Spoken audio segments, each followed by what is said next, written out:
Hello and welcome to the Hey Boomer Show, which is live every Monday on Facebook, LinkedIn, and YouTube, and then available as a podcast by the very next day. My name is Wendy Green, and I'm your host for Hey Boomer.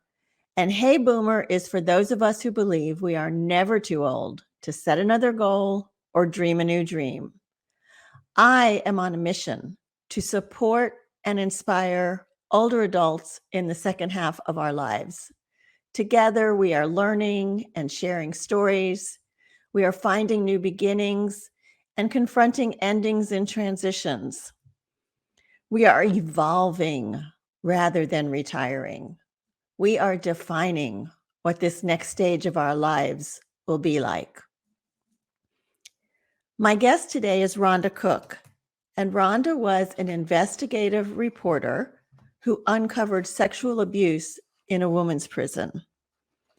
Her reporting had some significant ramifications, and it threatened her safety and security. Getting ready for this show, I had to think back on my involvement in activism experiences. I remember in the 70s, shortly after Roe v. Wade had passed, we held a candlelight vigil in Asheville, North Carolina. But we held it as an invitation-only event because we didn't want a lot of disruptive, angry people showing up at the candlelight vigil. I've also been part of thousands of people in marches in Washington, D.C. for women's rights. And it was so empowering to feel like you were part of a large group that all were here, having our voices heard and being seen for the strength that we shared together as a community. And lately, I've been involved in some demonstrations here in Greenville, South Carolina, certainly much smaller than DC. But because of some of the climate that we live in today, I always have this thought in the back of my mind of, wonder if someone might show up trying to harm us at one of these events. So it's nice to be part of a group rather than an individual, but Rhonda faced a lot of safety and security issues as an individual. And safety and security is something that is important to me, and I'm not sure I could have done the kinds of work that Rhonda did. But before we bring her on and hear her story, I do want to ask for your help. Hey Boomer is, as I said, for a large community of people that are defining what the second act of their life can look like. And I need your help trying to reach them, because I know that by hearing the stories that we talk about on the show, they can feel more empowered in their own lives. So I ask you to talk about the show, to suggest that your friends subscribe. You can forward our email to them because the subscribe link is at the very top of the email, or you can just simply copy this subscribe link, bit.ly/heyboomer-subscribe, and send that to them and say, you guys, you really want to be part of this community. So I really encourage you to help your friends find us and help grow the Hey Boomer audience.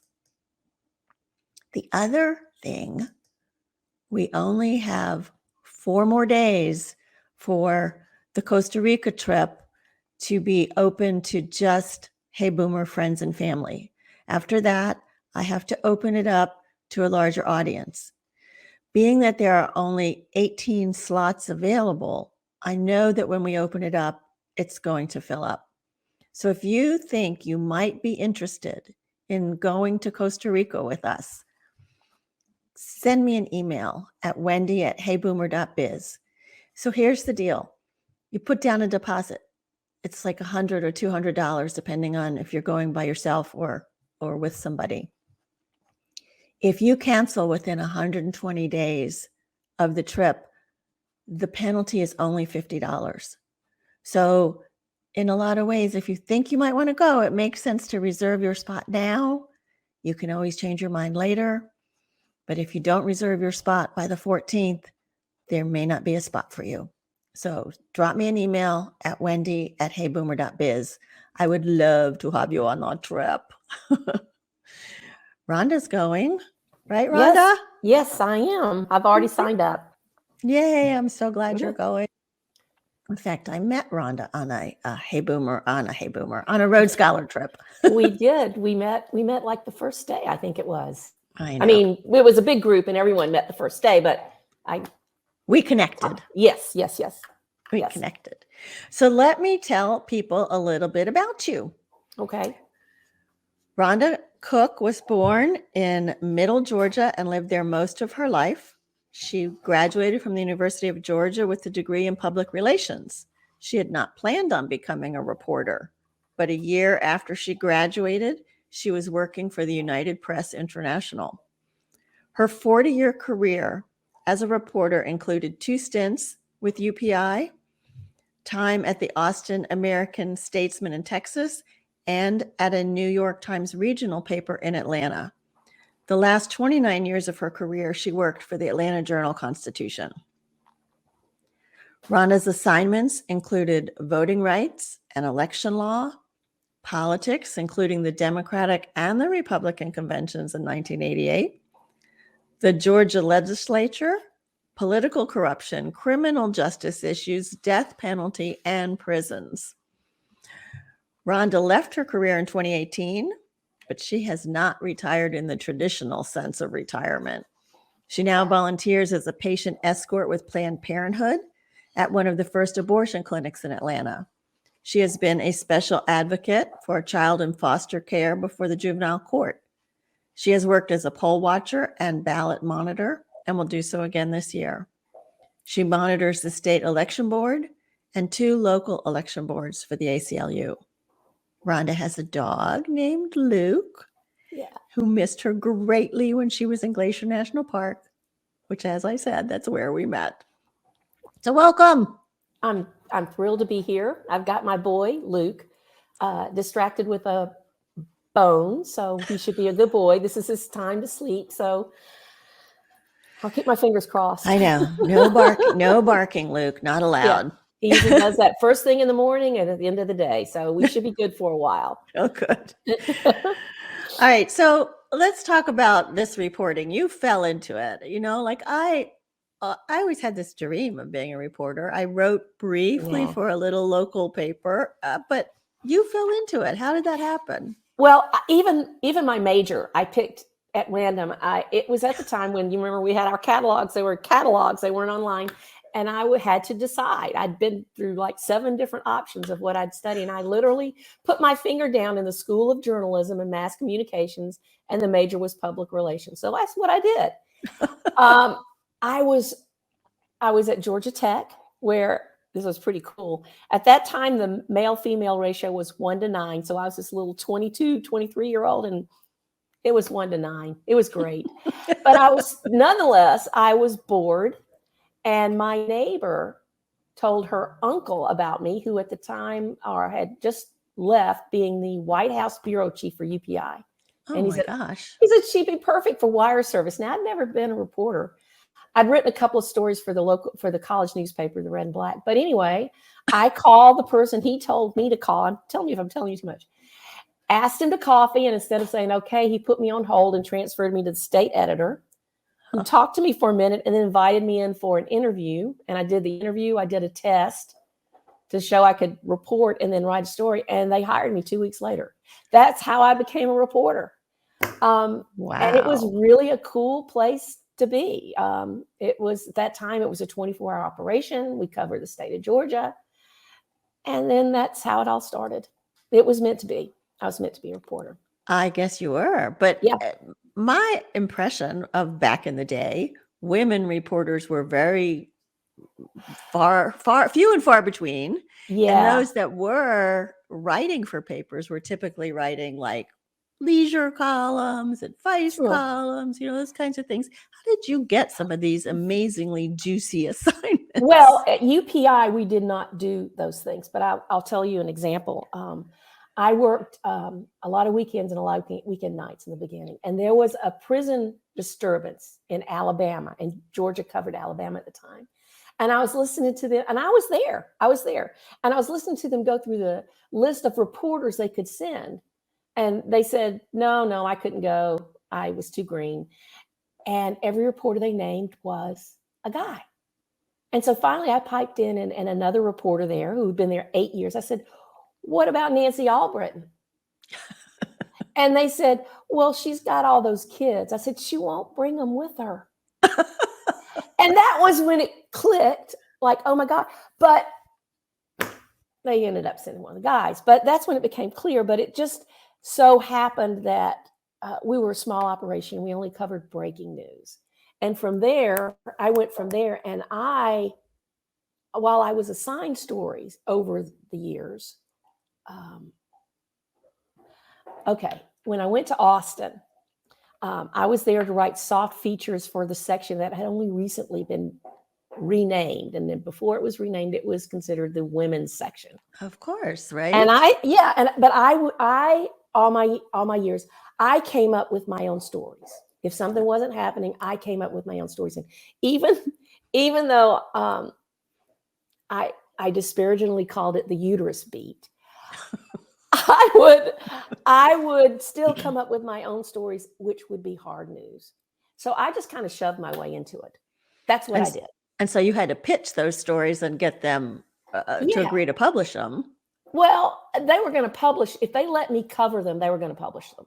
Okay. Because it would be a wasted resource.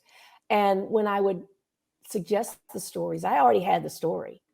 So they took it because they would be good stories. And then by the time I left Austin, then we had become more mainstream. But that was in the 80s. That was as recently as the early 80s. Oh, I think it was even later than that before they really started to take women reporters seriously as serious news reporters. So you then went to Atlanta?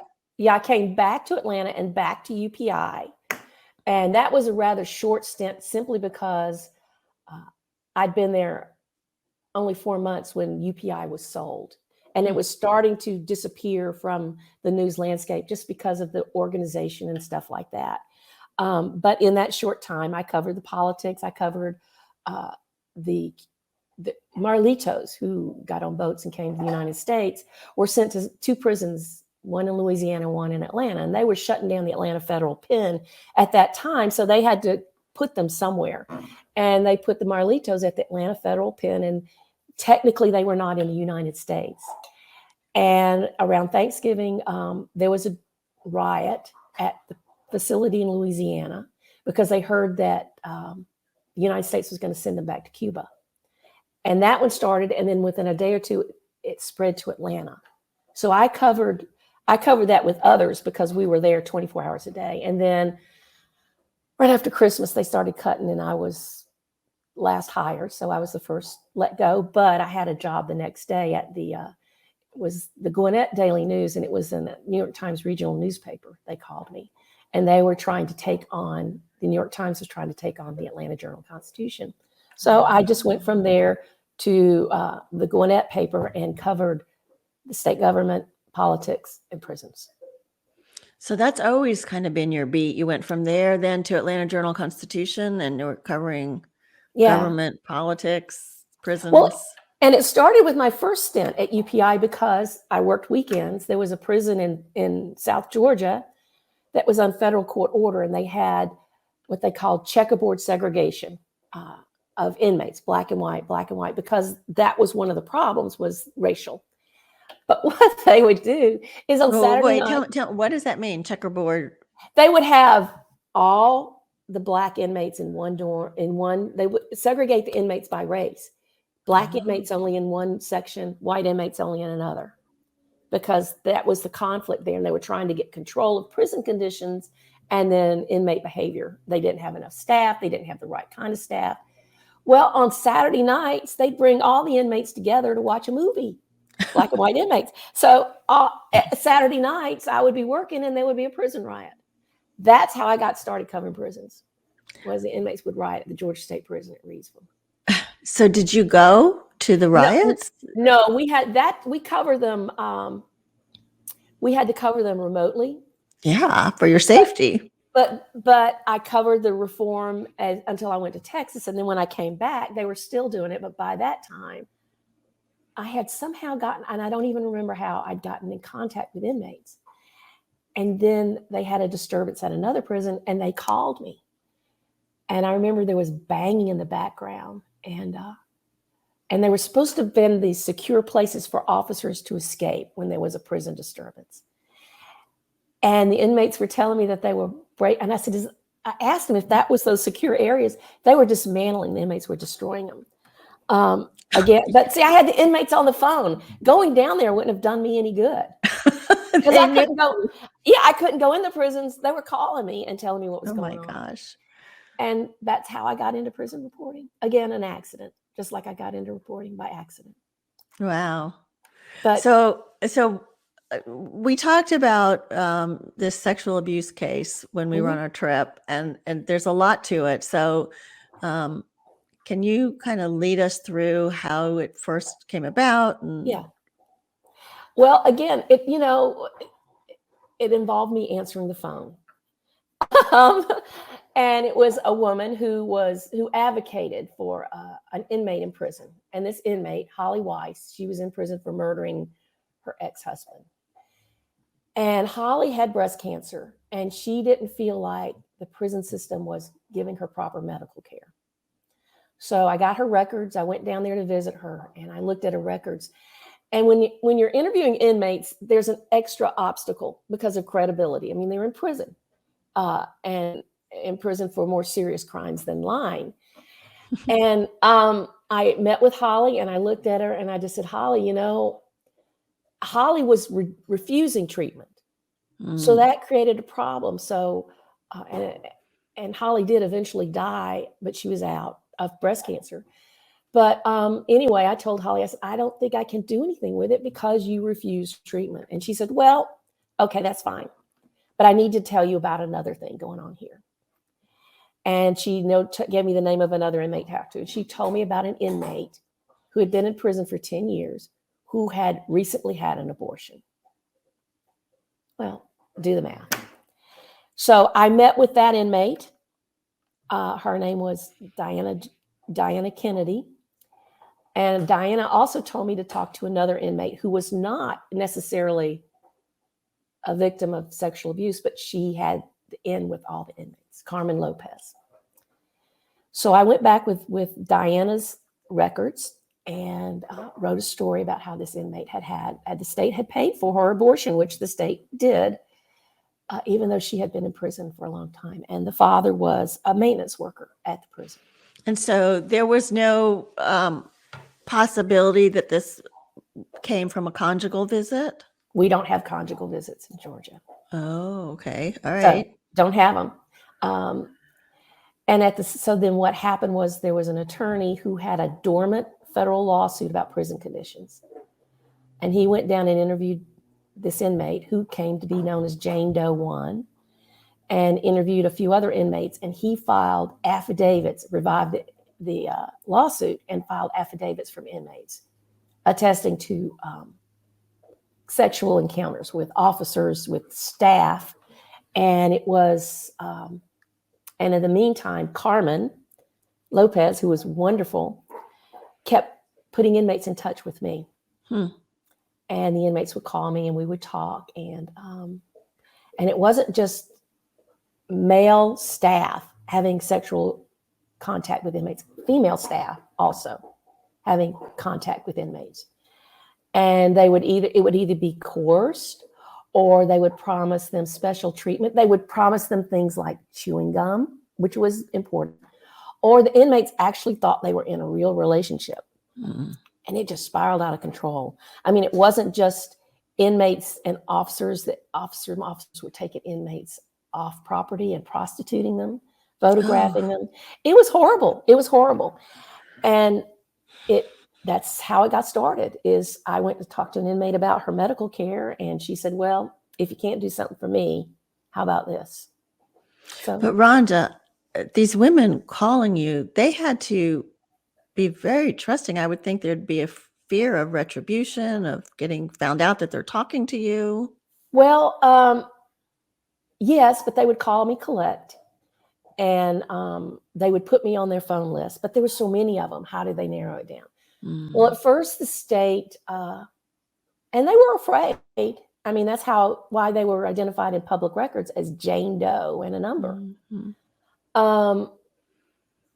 And eventually what the paper did was, to make it easier, is they put in a special phone line for me that only went to inmates. Well, after all the initial turmoil and after all the changes at the top,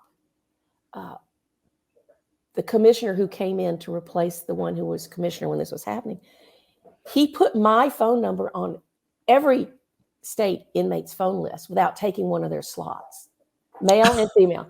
And so they could call me. But they did. And by that time they knew who I was. And, Carmen and Holly also paved the way for me with these inmates.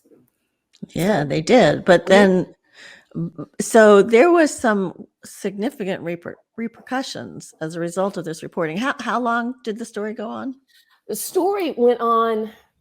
It went on for over a year. Before, what happened was, initially, then first some officers were fired, suspended, or they resigned. The Georgia Bureau of Investigation got involved. Eventually, there were a total of 15 men and women, staff workers, who were charged with felonies.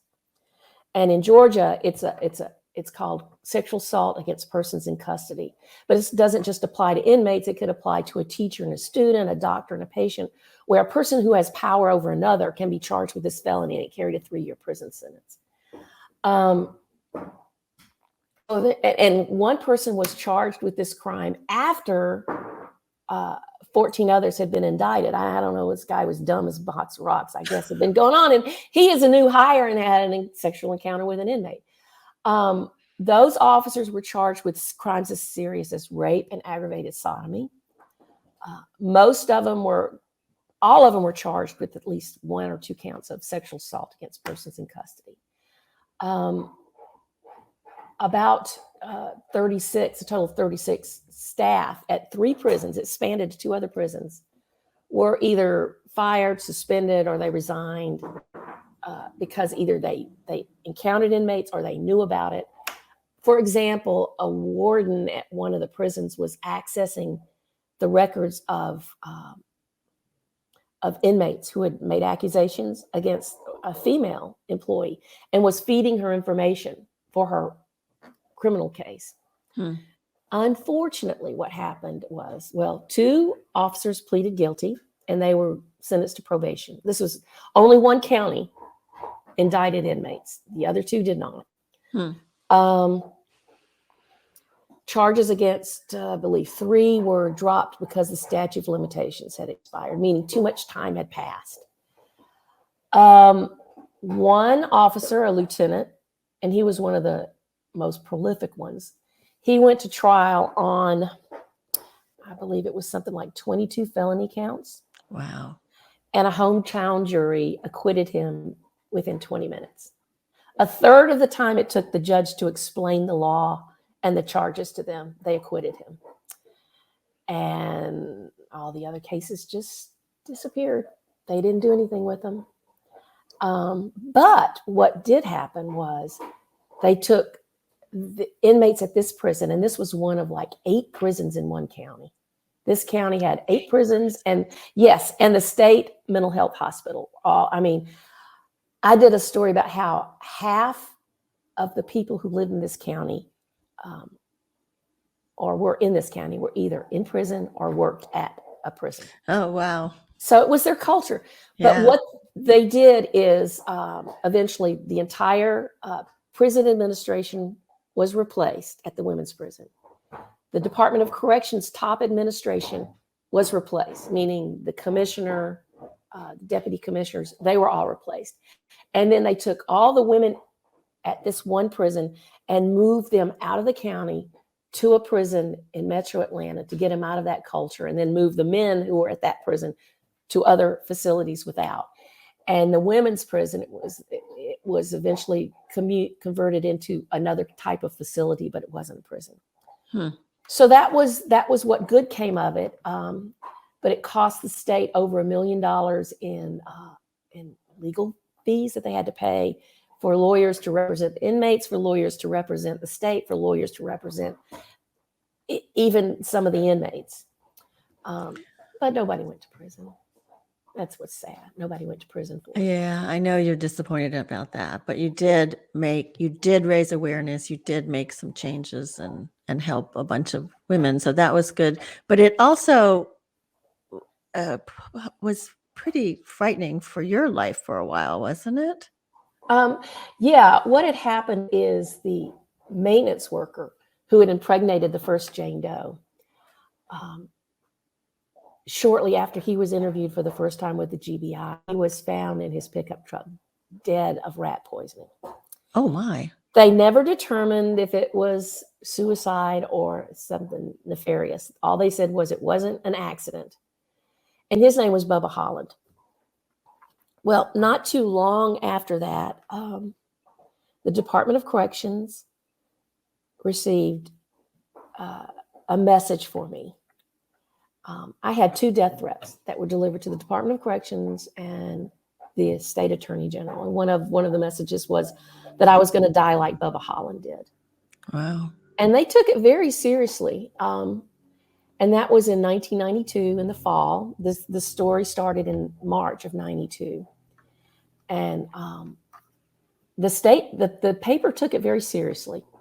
They put some security on me, but what coincidentally happened was right after that, totally unrelated, I was attacked at my apartment. And of course, a couple of people said, do you think it had anything to do with the women's prison? And that put it in my head. So for a while, I was pretty scared. I was nervous. I wouldn't go out. I was afraid to go outside, but that was very short-lived. It was very short-lived. I mean, for a very brief time, I told my dad, I said, can you get me a gun? And and that upset my mother, upset my mother that I felt like I needed one because she knew I was terrified of guns. So my dad took me out to my grandmother's farm and gave me a little revolver and 7 bullets. And I asked him if I needed more, and he said, you shouldn't need more than 7 bullets. I had a gun for about 6 weeks, and then I returned the gun and the 7 bullets to my dad, and I was okay. But it took about 6 weeks for me to get past that initial thing. And after that, I wasn't afraid of anything. I was not afraid of anything. Yeah. I know you've said that to me before, and I don't know how you can not be afraid of anything. You know, it's just there's so much out there that can be harmful. So you are practicing it that now though, Rhonda. You have retired. I am. So to speak, retired. Yeah. And so now you're doing some other things that are requiring a certain amount of courage. Right. Well, when I was a reporter, we could not do anything.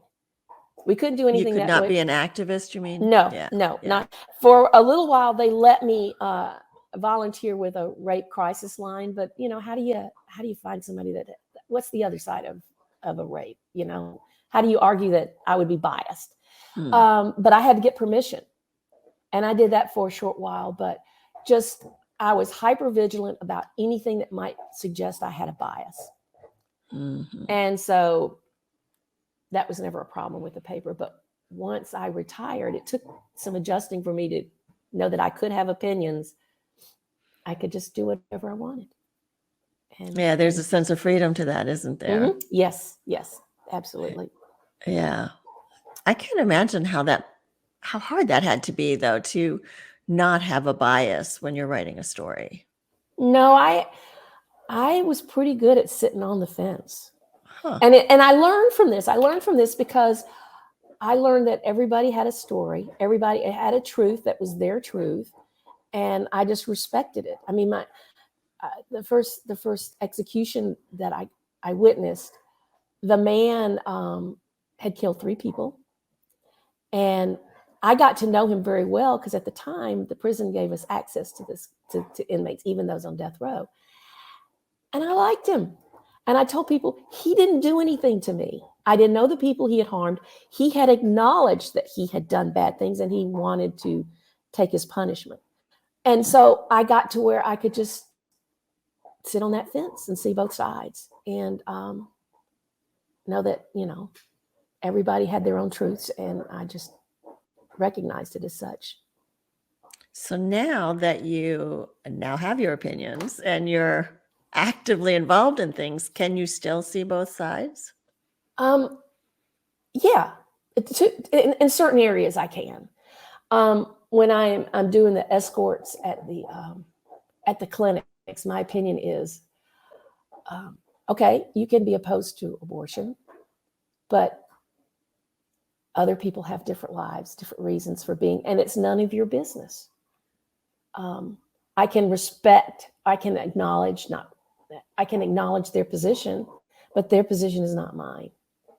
And I believe that it's an individual's decision, not someone else's decision on whether or not they do that. So I don't know if I'm seeing both sides or not. When I do the voter protection hotline, I had a woman call one time and I had to ask her name and number. She said, "Do you want to know if I'm a Republican or Democrat?" I said, "Nope, I don't care. I just want you to vote." Right. And I have faith that if people make informed decisions when they vote, it'll all be okay. The problem is people who don't have informed decisions. But yeah. So when you're escorting people at Planned Parenthood, you said they call you names and you feel threatened there? Well, no, they at Planned Parenthood in Atlanta, the demonstrators have not been there a lot recently. But at the clinic where I volunteer, there's at least one that's always there, Jason. And he calls me a death squad. He calls me Killer Granny. And there was one occasion where I walked off the property with a patient. She wanted to go down the street to meet a taxi. Well, once we walked off the property, Jason could approach us and he kept bumping me. He kept bumping into me. And I turned around and I said, "Back off." And my opinion was, first of all, I was bigger than him. I was taller than him. I was surprised at how small he was. And secondly, you just have to confront the bullies, and he did. I said, "Stop touching me." And he did. I mean, he still followed us down the street, but I stood up to him and, made myself big and tall. And yeah. I mean, I've had experiences where I've had to do things like that. I remember one time in Atlanta, I was on the MARTA and there were 2 teenage girls and this guy in a hoodie, and he looked all kind of creepy. Yeah. And he starts harassing them. And I finally said, "You need to stop. They don't want to talk to you." And he starts glaring at me. And then, the MARTA doors open and we all got off and he got off too. And I'm saying to the girls, "Come on, let's go. Let's up the stairs. Let's go." Yeah. So, I mean, I confronted him, but I was scared after we got off and he but you got didn't off show, you didn't show him because that's what he wanted. He wanted you to be scared. And I learned from my inmates that I talked to that if I was respectful of them and I didn't act afraid of them, and of course, how would they hurt me? I mean, I was in the prison, but I was respectful, but I wasn't afraid of them either. And that's how some people get away with it. They make you afraid. So you make the decision whether or not you're going to be afraid. After my I call it my thug attack. When I saw the gun, all of a sudden this calm came over me. And I just said, "What do you want?" And before he could answer the question, a rescuer yelled at him and he ran away. But see, he was confronted and the guy backed down. Some people may not back down, but that's right. But you just have to, they're going to do what they're going to do, but you just have to, if you show respect and that you're not afraid, it might be okay. Yeah. Yeah. I mean, right. I think the more you show fear, the more they can take advantage. So yeah. Yeah. All right. So you left, and you're redefining yourself now in multiple ways. What gives you the most satisfaction in your life and what you're working on now? The voter protection, because I believe that that's most important. Like even the abortion thing, you gotta vote. If you don't vote and get the people in, then that's not going to be protected. And you see, it's not been protected by the way the vote has gone. So that's what gives me the most satisfaction. Early voting starts here in a week, and I'll do some poll observing. But what I'm also going to be doing when we get closer to the election is I'm going to be on panels in Fulton County, which is Atlanta, which is the one that's at the center of this investigation, where I'll be on panels that do ballot review and duplication. And those are the paper ballots that, for one reason or another, cannot be read by the machine when they're fed in. And I will be on a panel I will be representing the Democratic Party, but there'll be a Republican counterpart. That's where there's going to be tension. And you can't let people's personal agendas decide how a vote's going to turn out. And, I'm just a small little fish in this pond, but I can do my part to ensure that election turns out the way the voters wanted it to turn out. Maybe it'll turn out the way I want it to. Maybe it won't, but that's what it has to be. It has to be what the voters want and not what a small group wants. Right. And I think that's so important what you said, that we may be just one person, but there's a lot of just one people. That if we all do something, if we all vote, if we all get involved, we can make things different. Yeah. And so trying to understand the other side, I mean, you're going to have to deal with some of that when you're doing that ballot review of, it's not personal. We're just looking at the ballots. I don't know who those people were who cast those ballots. I don't know who they are or what they want. Unfortunately, when I did it during the primary in May, I found out that some of my counterparts on those panels, they weren't very informed. And I foolishly assumed that anybody that would volunteer for something like this would know what they're advocating for, but they weren't informed either. So what is that? What does it involve? Do you go through a lot of training? Yeah, you have to be trained. And in Georgia, they changed the law in 2019, and it applies. Not 2019, 2021, and it applies for the first time this election, and it makes it more difficult for people to vote. There are a lot of little things in there. You have to fill out the forms and the applications and the ballots exactly correct, or they may not be counted. But yeah, we're trained on what, and they just refer to the law as Senate Bill 202, because that was how it was designated. And we just have to make sure, we look at how they filled in they've shortened the time between the actual election and Georgia has a runoff. You have to get 50% plus one to win an election. Well, now there's not enough time for absentee ballots to be sent in from overseas. So in that case, we have ranked choice voting. So we have to understand how that works. We have to understand how much of the little thing you fill in that counts it. It's going to be harder. It is harder. But we do have to train for it. And then we're given assignments, and we show up for those hours that we're assigned and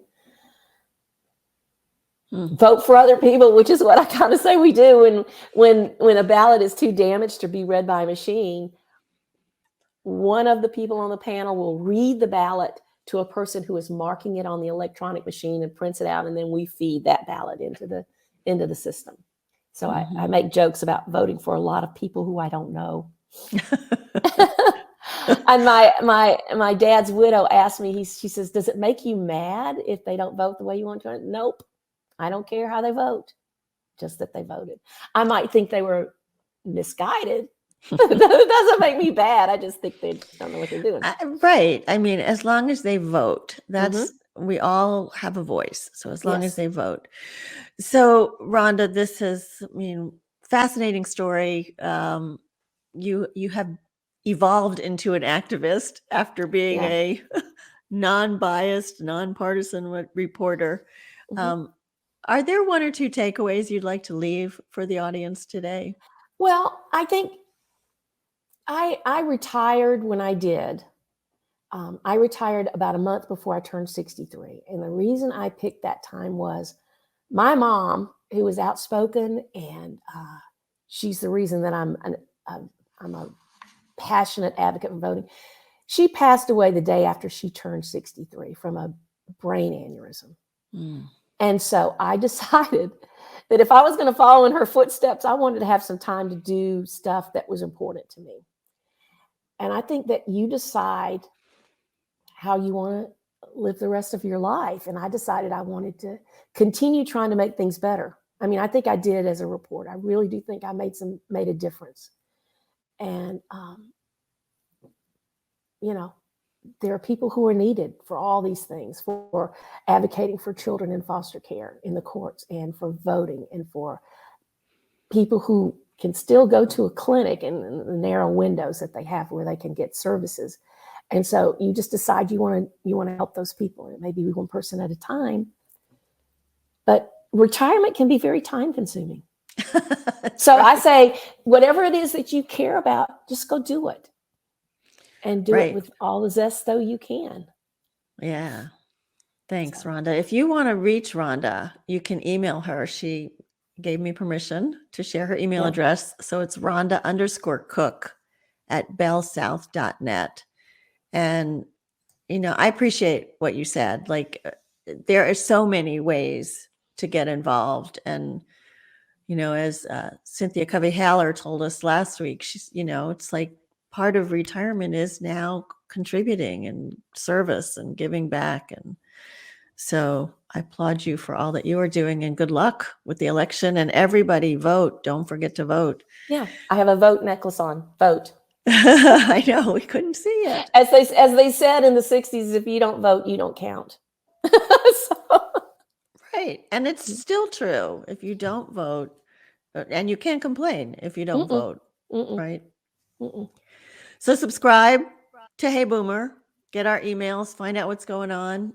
You can subscribe at bit.ly/heyboomer-subscribe. Drop me an email. Tell me if you liked the show. Tell me what you'd like us to talk about. Join us in Costa Rica. Send me an email at wendy@heyboomer.biz. And let me tell you who's coming next week. We're going to stay on this activism theme. Next Monday, my guest is a woman named Kari Williams. And she's a speaker, a writer, a podcast host, and a coach for activists. And she says there are many areas where we could put our attention and it can get overwhelming. So she helps her clients make sense of one or two areas where they feel like they can be effective. And her podcast is called Stepping into Truth. And part of her focus as a coach is working with introverts and highly sensitive people and how they can still be involved as activists. So that should be interesting. And I like to leave you all with the belief that we can all live with passion, live with relevance, and live with courage. And remember that you are never too old to set another goal or dream a new dream. Thank you, Rhonda. I was happy to be here. And my name is Wendy Green, and this has been Hey Boomer.